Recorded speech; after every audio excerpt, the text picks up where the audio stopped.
Hello नमस्ते प्रणाम दोस्तों, मैं मंजू दी अपने चैनल पर आप सभी का बहुत बहुत स्वागत करती हूँ।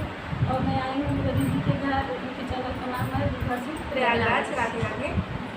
क्या सुना विवाह गीत सुनाने जा रही हूँ फ्रेंड, कमेंट में बताइएगा। नमस्ते प्रणाम दोस्तों, मैं सुभाटी ऑफिशियल से भारती तिवारी। मंजू गिरी 89 चैनल पर बहुत बहुत स्वागत है आप सभी का। चल रहे बहुत प्यार विवाह गीत सुनने, कैसा लगता है कमेंट बताइए।